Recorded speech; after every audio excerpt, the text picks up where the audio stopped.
এক যে ছিল মিষ্টি ছেলে আবু বক্কর নাম, মজারে মজারে দুষ্টমিতে শেখাতো ইসলাম। বাবা মায়ের বাধ্য ছেলে, অভিযোগ কারো নাই, তাই তো তাকে আদর করে ভালোবাসে সবাই।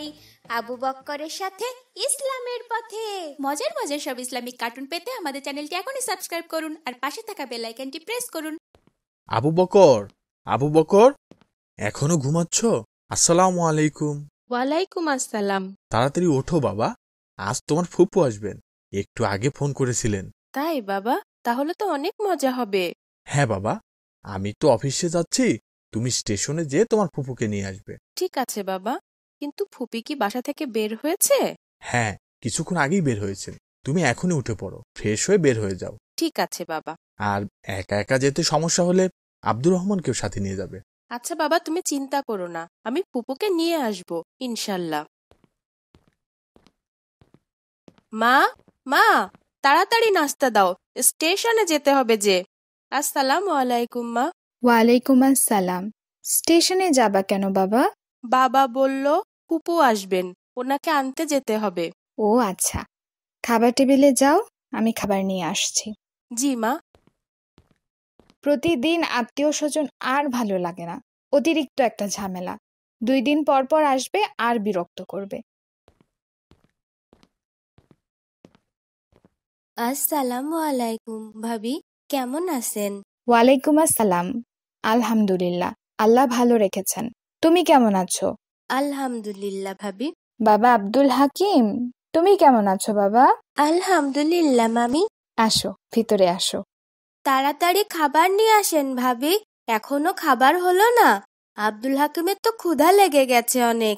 আসছি, একটু অপেক্ষা করো, এক্ষুনি আসছি। আবু বক্কর, এই নাও প্লেট। আব্দুল হাকিম, এটা নাও, এখনই খাবার আসবে বাবা। কি হলো, কি হলো? নিশ্চিত কিছু একটা ভেঙেছে। এটা কে করলো? এই সর্বনাশটা কে করলো? আমার কত শখের প্লেট সেট এটা ভেঙে ফেললো। আমি এটা আবু বকরের বাবাকে দিয়ে কত দাম দিয়ে শখ করে কিনিয়েছিলাম। আমার কি সর্বনাশটা হয়ে গেল। ভাবি, হঠাৎ করে আমার হাত থেকেই পড়ে গেছে, আমি না বুঝতে পারিনি ভাবি, আমি খুবই দুঃখিত।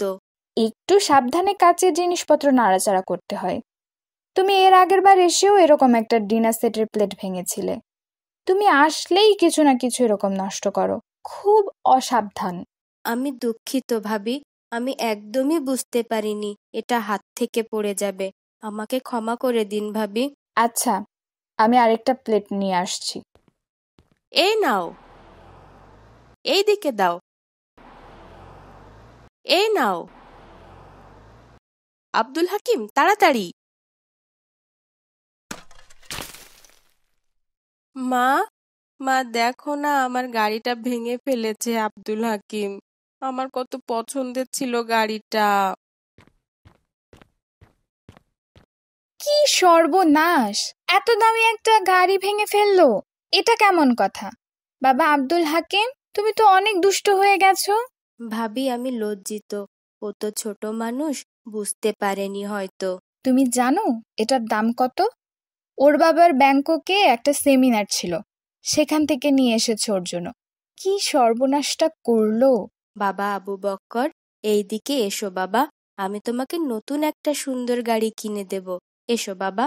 আব্দুল হাকিম, ভাইয়ার কাছে ক্ষমা চাও, আর খেলনা নিয়ে খেলার সময় সাবধানে খেলতে হয় বাবা, বুঝেছো?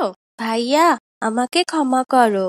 আচ্ছা ভাই, এসো আমরা আরেকটা গাড়ি দিয়ে খেলা করি। আসসালামু আলাইকুম। ওয়ালাইকুম আসসালাম। কিছু বলবে? আজ কি হয়েছে জানেন? কি হয়েছে? আপনার বোন এসেই খাবার ঘরে যেয়ে আমার দামি একটা প্লেট ভেঙে ফেলেছে। এর আগের বার এসেও এই কাজ করেছিল। তখন তো আমার ডিনার সেটের প্লেট একটা ভেঙেছিল। খুব রাগ হচ্ছে, এসব বিরক্তি আর ভালো লাগে না। আচ্ছা, আমি আবার কিনে দিব তোমাকে, ইচ্ছা করে তো আর ভাঙেনি, হঠাৎ হয়ে গেছে হয়তো। তুমি আবার কিছু বলনি তো? তো বলবো না? আমার এত দামি প্লেট সেটটা এখন একটা প্লেট আর থাকলো না, আমার অনেক রাগ হচ্ছিল। আচ্ছা, আমি কিনে দিব, এত রাগ করতে হয় না। রাগ করবো না কেন? আবার আপনার বোনের ছেলে আব্দুল হাকিম কি করেছে জানেন? কি করেছে? আবু বক্করকে সিঙ্গাপুর থেকে যে গাড়িটা এনে দিয়েছিলে সেটা ভেঙে ফেলেছে। এত দামি একটা খেলনা। আমি পুরা বিরক্ত হয়ে গেছি ওদের আচরণে। একবার এ বাসায় আসলে তো যাওয়ার কোনো নাম থাকে না, দিনের পর দিন বিরক্ত করে। আমি ওদেরকে নিয়ে আর পারছি না। আমার এত আত্মীয় স্বজনের ঝামেলা ভালো লাগে না। ভাবি, আমি চলে যাচ্ছি। হঠাৎ যাচ্ছ কেন? কি হলো? আর 2-1 দিন থেকে যাও। না ভাবি, আব্দুল হাকিমের বাবা ফোন করেছিল, কি যেন কাজ পড়ে গেছে, আজকেই যেতে বলল। ঠিক আছে, সাবধানে যেও। এরপর আব্দুল হাকিমের বাবাকে নিয়ে এসো কিন্তু। আপনাদের অনেক বিরক্ত করলাম। এই বাড়িতে তো এখন আমার আর কোনো অধিকার নেই, আমার বিয়ে হয়ে গেছে তো। ফুপু, যেও না, আরো কিছুদিন থাকো না ফুপু। না বাবা, আর থাকবো না। তোমার ভাই ছোট তো, এখন অনেক বিরক্ত করে, বোঝে না। একটু বড় হোক, যখন বিরক্ত করবে না তখন আসবো। তুমি সাবধানে থেকো বাবা।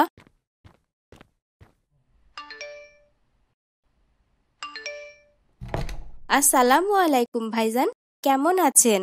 ওয়ালাইকুম আসসালাম। আলহামদুলিল্লাহ। আসেন ভাইজান, ভিতরে আসেন। বাবা আবু বক্কর, এসো বাবা, ভিতরে এসো। তুমি হঠাৎ এভাবে চলে আসলে কেন বোন? এমনিতেই ভাইজান। আসলে ভাবিজান পছন্দ করেন না আমি আপনাদের বাসায় থাকি। আমি নাকি আপনাদের সবকিছু ভেঙে ফেলছি, আমার ছেলে আপনাদের অনেক কিছু ক্ষতি করে ফেলেছে। আরো যদি বেশি দিন থাকতাম তাহলে আরো অনেক বেশি ক্ষতি হয়ে যেত, তাই চলে আসছি ভাইজান। তোমাকে কে এগুলো বললো? তোমার ভাবি? না ভাইজান, ভাবি আমাকে কিছু বলেননি। ভাবি আপনাকে বলেছিলেন, আমি তখন ওটা শুনেছি। তুমি চলে আসার পর কি হয়েছে জানো? কেন, কি হয়েছে? আপনার বোন তো সম্ভবত রাগ করে চলে গেল। কেন, কি হয়েছিল? সম্ভবত আমি যখন আপনাকে বলছিলাম সেই কথা শুনে ফেলেছে। ভালোই হয়েছে, আপদ বিদে হয়েছে, ঝামেলা একটা। সি, এভাবে বলতে হয় না আবু বকরের মা। ওরা তো আমাদের আত্মীয়। আত্মীয়কে যথাযথ সম্মান করা, আপ্যায়ন করা ইসলাম নির্দেশ দিয়েছেন। তাদের প্রতি উত্তম আচরণের কথা বলা হয়েছে ইসলামে। তারা যদিও কোনো ভুল করে, তবুও তাদের প্রতি আমাদের উত্তম আচরণ বজায় রাখা উচিত। আমার অনেক বিরক্ত লাগে নিজেদের সংসারে কেউ এসে ঝামেলা করলে। আত্মীয় স্বজন একদম ভালো লাগে না। বিরক্ত হওয়া যাবে না। ধরো তুমি তোমার বাবার বাসায় গেলে, আর তোমার ভাইয়ের বউ তোমার সাথে খারাপ ব্যবহার করলো, তাহলে তোমার কেমন লাগবে? ঠিক বলেছেন, আমার ভীষণ খারাপ লাগবে। হ্যাঁ, আত্মীয়ের হক আদায়ে সচেতন হওয়ার ব্যাপারে আল্লাহ বলেন, তোমরা ভয় করো রক্ত সম্পর্কীয় আত্মীয়ের ব্যাপারে, তাদের হক আদায় করে দাও।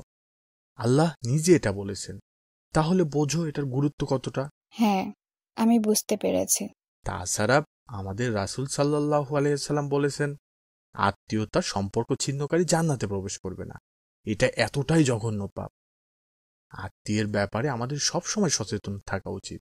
আমি লজ্জিত, অনেক অনুতপ্ত। আমি এরপর আত্মীয় স্বজনের ব্যাপারে অনেক সচেতন হব ইনশাআল্লাহ। আপনি এখনই যে আবু বকরের ফুপুকে নিয়ে আসুন। আমার ক্ষমা চাওয়া উচিত, আমি রান্না করি ওদের জন্য। ঠিক আছে, আমি আবু বক্করকে নিয়ে বের হচ্ছি। এরপর তোমাকে আবার নিতে আসলাম। সত্যি ভাবি সত্যি পাঠিয়েছে আপনাকে আমাকে নিয়ে যাওয়ার জন্য? হ্যাঁ বোন। ঠিক আছে ভাইজান, আমি এখনই যাচ্ছি রেডি হতে। ভাবি যে নিজের ভুল বুঝতে পেরেছেন, আমি তাতেই অনেক খুশি ভাইজান। আর সত্যি কথা বলতে আমারও একটু সচেতন হওয়া উচিত। আমিও অনেক অসচেতন হয়ে গিয়েছিলাম। এখন থেকে আমিও চেষ্টা করব সচেতনভাবে চলার ইনশাল্লাহ। আপনি একটু বসুন, আমরা এখনই রেডি হয়ে বের হব ইনশাল্লাহ। ইনশাআল্লাহ। বাবা মায়ের বাধ্য ছেলে, অভিযোগ কারো নাই। মজার তাই মজার তো সব তাকে ইসলামিক কার্টুন পেতে আদর আমাদের চ্যানেলটি করে এখনই সাবস্ক্রাইব করুন আর পাশে থাকা ভালোবাসা বেল আইকনটি প্রেস করুন।